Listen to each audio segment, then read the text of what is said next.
በማስተዋል መጸለይን ልመድ። በስመ አብ ወወልድ ወመንፈስ ቅዱስ አሐዱ አምላክ አሜን። በማስተዋል መጸለይን ልመድ። ስለ ጸሎት ምንነት ጠልቀህ በማሰብ ምን እንደምትጸልይ ይወቅ። የጌታችን ሐዋርያት እንዴትና ምን እንደምንጸልይ አስተምረን ብለው በሉቃስ ወንጌል ምዕራፍ 11 ቁጥር 12 ላይ እንደለመኑ አንተም በጸሎትህ ስለ ጸሎት ምንነትና እንዴት መጸለይ እንዳለብህ እጅግ ብዙ ነገር ትማራለህ። ፍጹም ንጹህ ጸሎት መጸለይ የምትችልበት ደረጃ ላይ ባትደርስ እንኳን ይህን ምክንያት አድርገህ መጸለይን አታቋርጥ። ጸሎት እንደ ማንኛውም መንፈሳዊ ሥራ ሁሉ ደረጃ በደረጃ የሚያድግና ከፍጹምነት የሚደርስ ሕይወት ነው። ይህን በተመለከተ ማር ይስሐቅ የሚነግርህ ይህንን ነው። መጸለይ ሳትጀምር ፍጹም የሆነ የጸሎት ደረጃን የምትጠብቅ ከሆነ ጭራሽ ሳትጸልይ ትቀራለህ።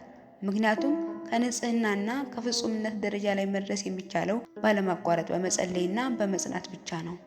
ከውስጥህ በቃ የሚል ጩኸት ቢሰማ እንኳን ጸሎትን ለማቋረጥ አትስማማ። ያ ድምፅ ከእግዚአብሔር ሊለይህ መንገድህን ሊዘጋው የተዘጋጀ የዲያብሎስ ሽንገላ ነውና በእምነትህ ጸንተህ ተቃወመው። አንደኛ ጴጥሮስ ምዕራፍ 5 ከቁጥር 8 እስከ 9